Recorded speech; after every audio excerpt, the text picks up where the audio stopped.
Muy buenas noches, mis amados de Cristo para las Naciones. Presentamos hoy día el estudio de la ley por el pastor Armando Alducin. Son varios videos, este es el primero, espero que sea de mucha bendición para sus vidas, como lo es para la mía. Y bien, vamos a empezar. En el Evangelio según San Mateo capítulo 5, versículos del 38 al 48, Jesús comienza diciendo en el versículo 38, oísteis que fue dicho, ojo por ojo y diente por diente. Y aquí nosotros pudimos la clase pasada hacer una evaluación o un análisis de que este principio, ojo por ojo, diente por diente, era una ley que debía ser aplicada en una corte de justicia o por un grupo de jueces y nunca los individuos como venganza propia. Esto es lo primero que ustedes en esta noche tienen que haber comprendido para que podamos seguir avanzando en este estudio tan profundo del Antiguo y del Nuevo Testamento.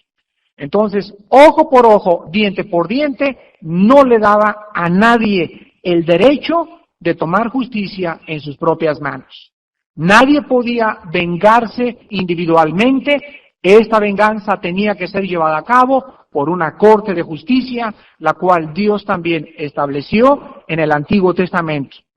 Los individuos nunca debían tomar la ley en sus manos y hacerse justicia ellos mismos, pues también vimos que el ser humano al vengarse siempre agrava el asunto por el odio y el egoísmo y la corrupción de nuestra propia naturaleza humana.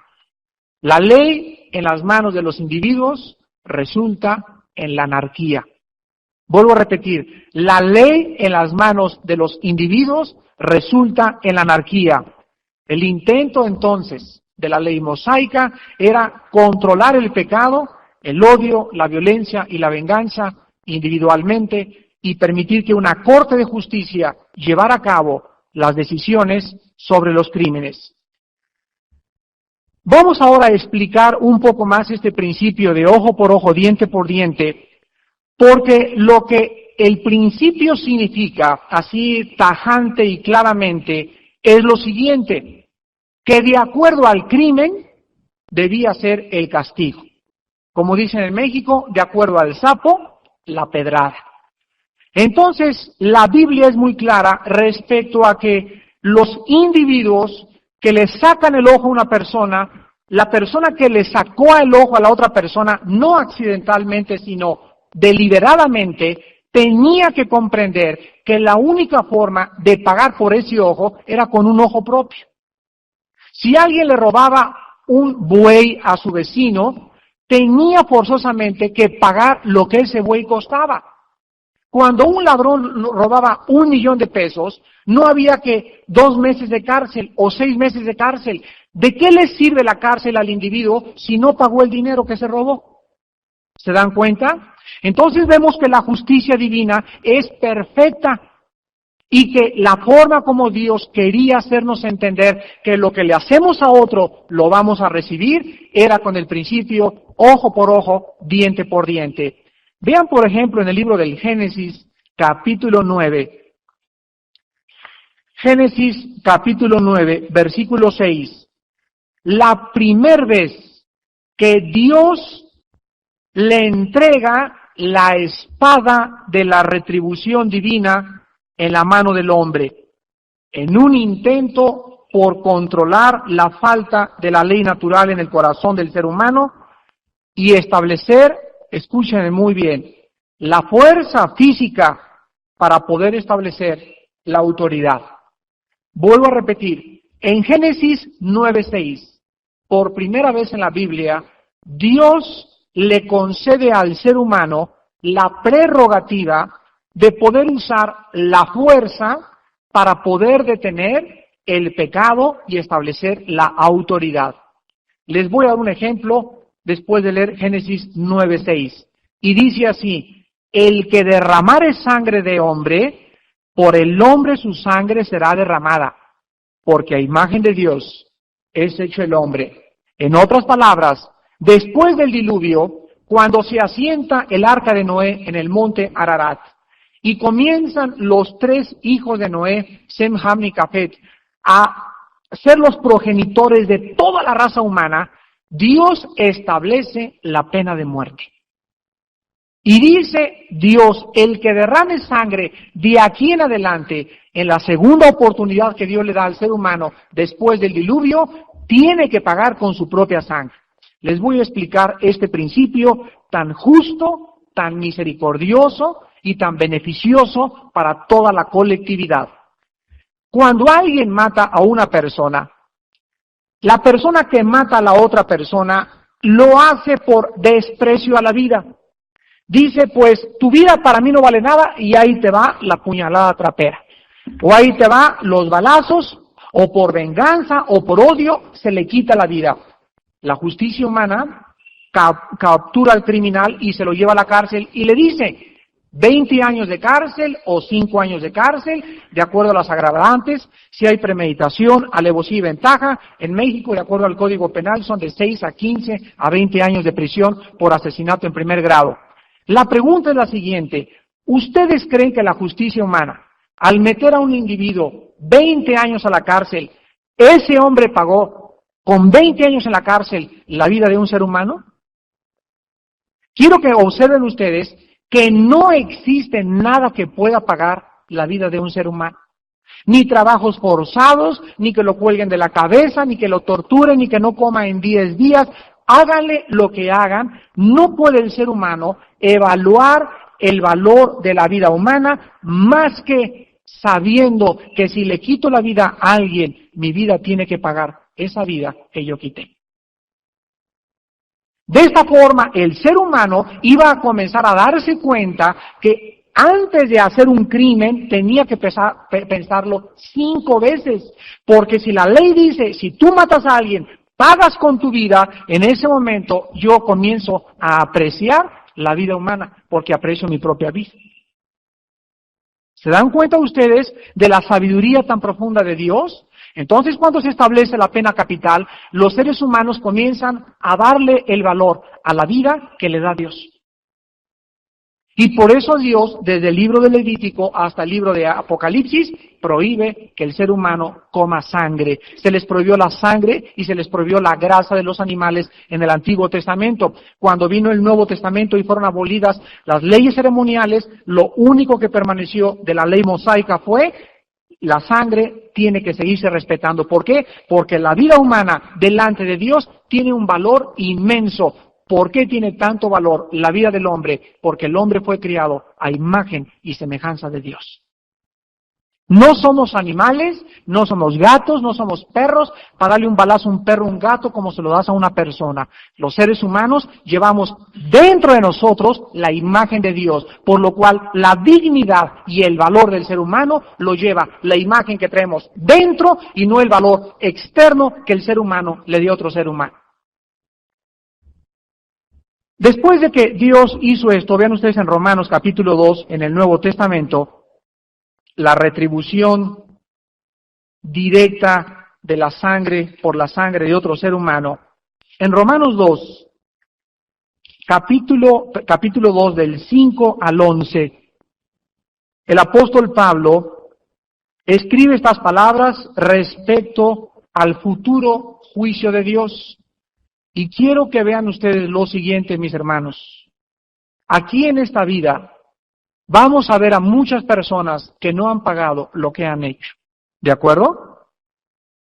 Hay cantidad de gente que tú dices, pero si mi compadre mató, se marihuanó, robó, defraudó, mandó, ahorita está de presidente de tal parte porque mató quién sabe cuántas personas y tiene este puesto político porque hizo y pisoteó a la gente, y el ser humano dice, pues si hay Dios, ¿en dónde está la justicia? Si los malos parece que son los que triunfan en esta vida, ¿no es verdad? Pero cuando el cristiano conoce la Biblia y conoce a Dios, recuerda estas palabras tan solemnes en la epístola a los Romanos, capítulo 2, del 5 al 11, que dicen lo siguiente: pero por tu dureza y por tu corazón no arrepentido, atesoras para ti mismo ira para el día de la ira y de la revelación del justo juicio de Dios, el cual pagará a cada uno conforme a qué. Conforme a todo lo que hayan hecho, conforme a sus obras. Escucha, vida eterna a los que perseverando en bien hacer, buscan gloria y honra e inmortalidad. Pero ira y enojo a los que son contenciosos y no obedecen a la verdad, sino que obedecen a la injusticia. Tribulación y angustia sobre todo ser humano que hace lo malo, el judío primeramente y también el griego, pero gloria y honra y paz a todo el que hace lo bueno, al judío primeramente y también al griego, porque no hay acepción de personas para con Dios.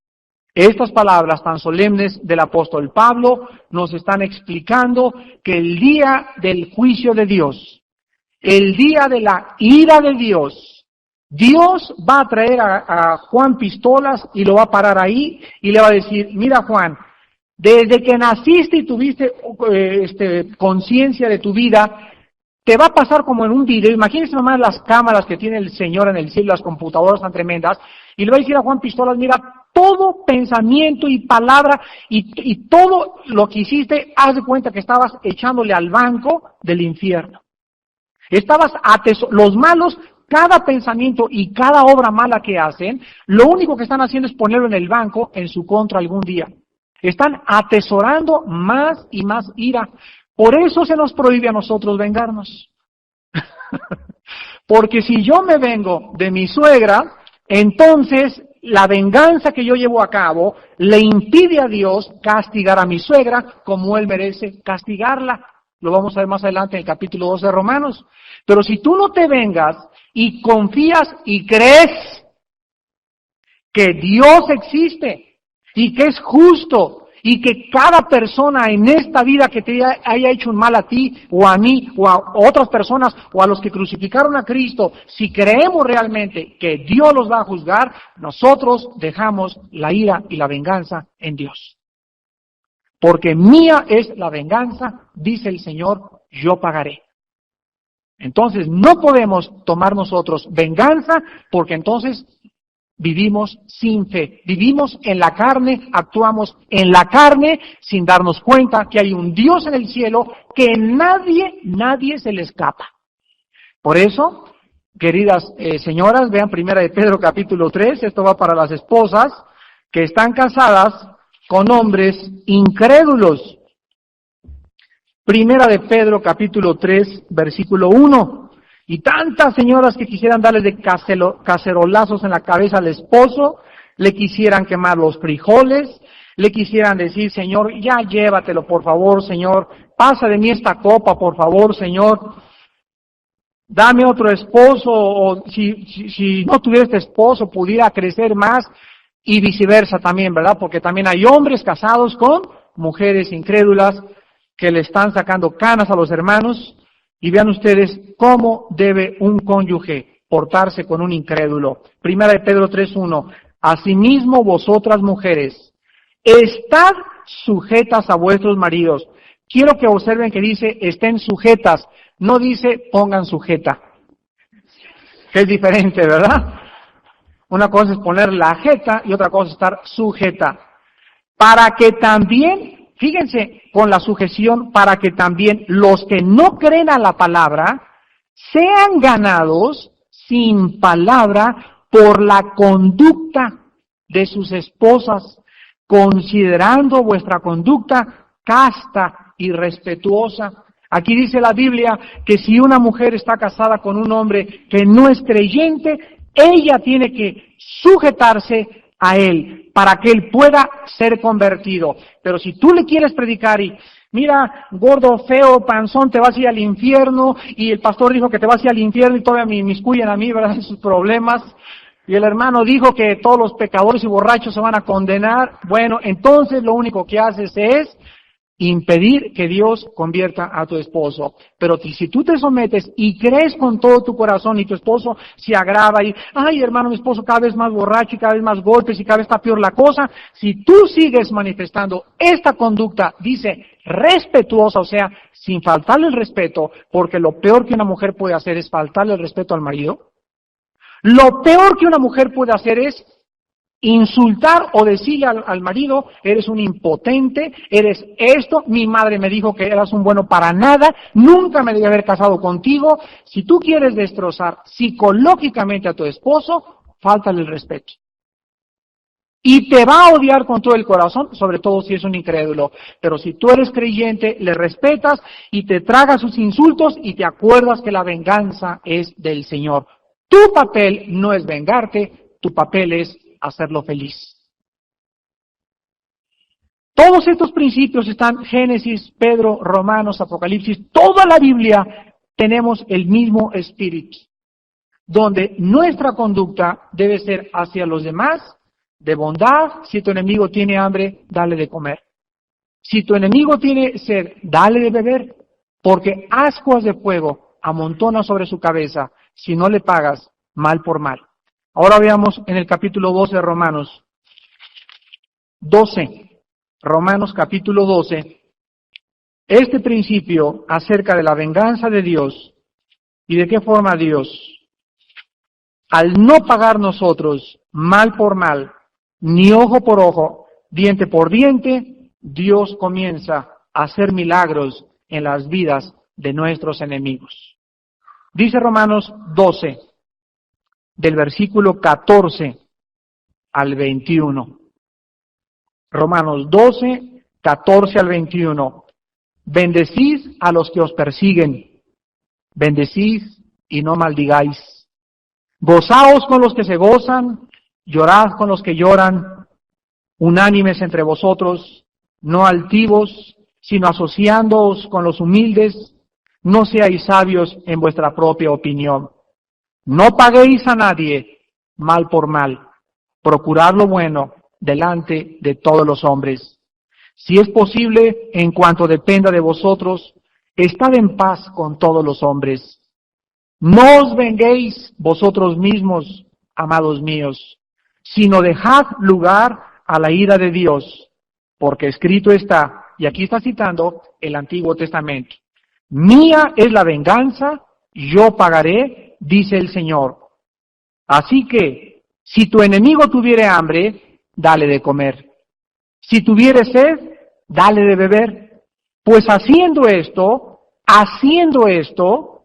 ascuas de fuego amontonarás sobre su cabeza. No seas vencido de lo malo, sino vence con el bien el mal.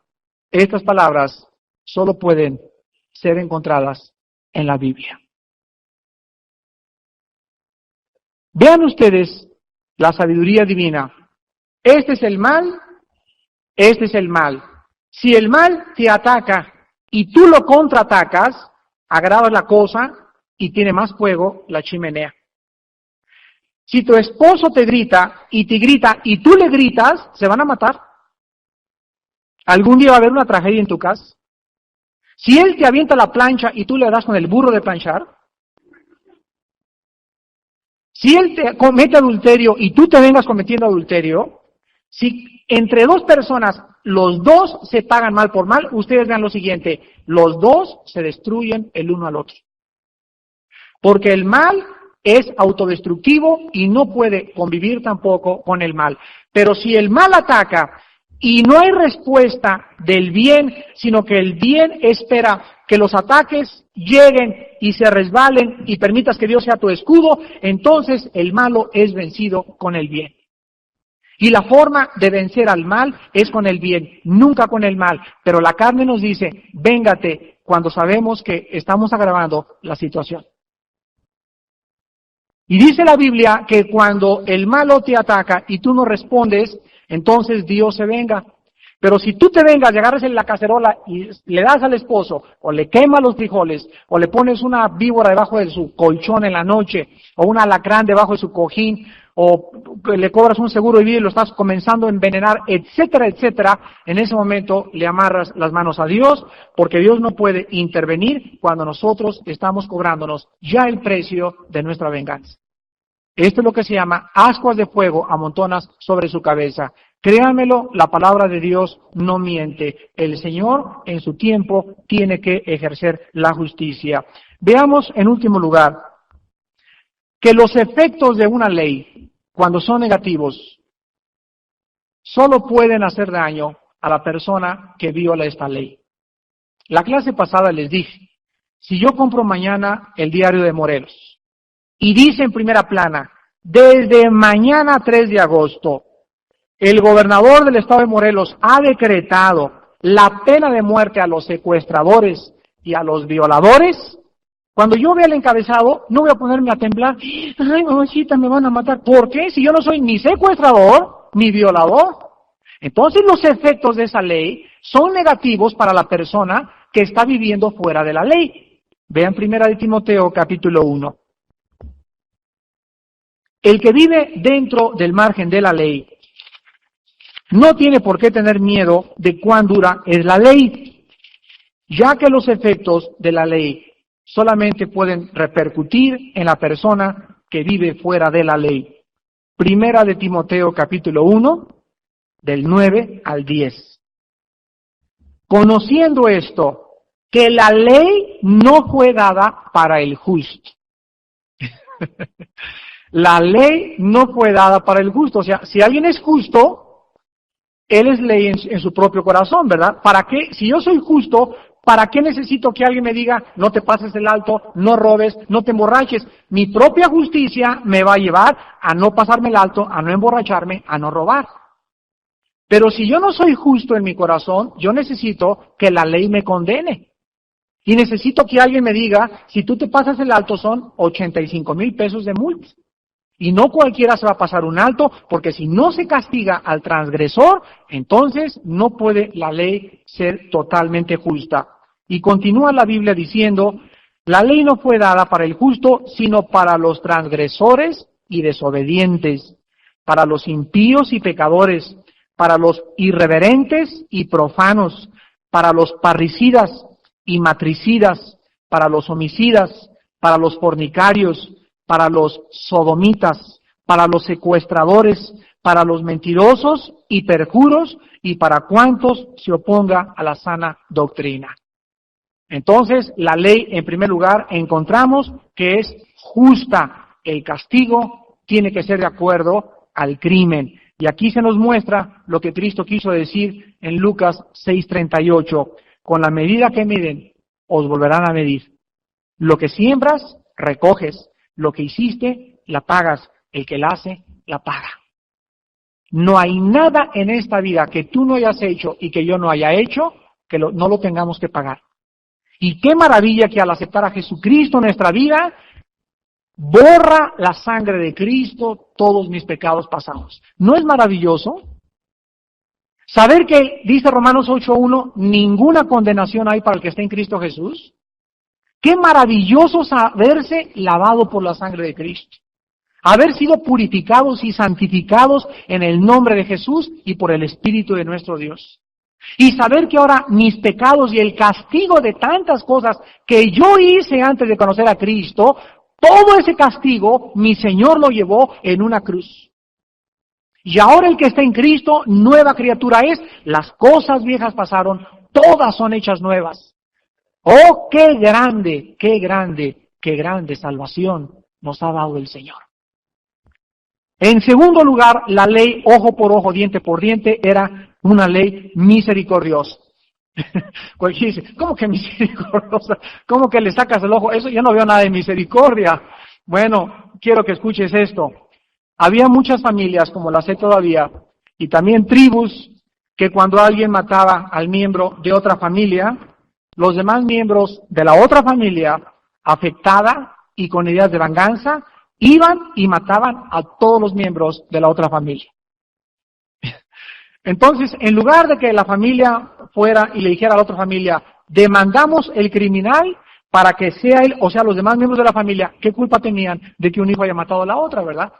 Acuérdense ustedes de la novela tan famosa de Romeo y Julieta, que por el amor y el odio de dos familias están tratando de destrozar el idilio de Romeo y Julieta y llegan los dos a agravar la situación en la que las dos familias se involucran para estar dispuestas a asesinarse la una contra la otra. Cuando la ley dice ojo por ojo, diente por diente, se establece que solo el criminal debe ser castigado y que su delito tiene que ser castigado de acuerdo a lo que haya hecho. Entonces, es una ley misericordiosa porque impide el derramamiento de sangre de otros miembros inocentes. Y en último lugar, era una ley no solamente justa, en segundo lugar, misericordiosa, sino que también era una ley beneficiosa. La ley que Cristo menciona en Mateo 5:38, ojo por ojo, diente por diente, era beneficiosa porque protegía al débil del fuerte. Actualmente nuestra sociedad está totalmente al revés, como muchos de ustedes ya lo saben.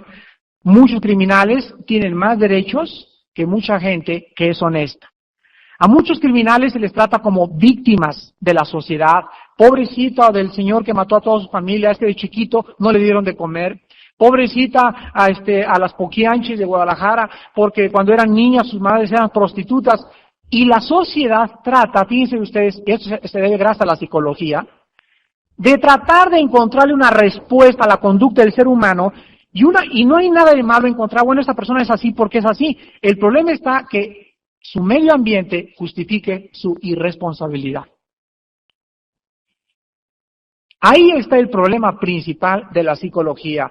La psicología trata de buscar víctimas y no culpables. A ver, ven, mijito, para acá. Te voy a decir por qué en la noche aúllas como coyote. Mira, cuando tenía 6 años, viste una película viste la del Exorcista, y después viste Poltergeist, y después viste quién sabe qué tal, pues es normal que aúlles como coyote, porque estás más enchamucado que nada. Entonces el muchacho llega con sus papás, fíjate que el psicólogo ya me dijo mi problema. ¿Qué te dijo, amiguito?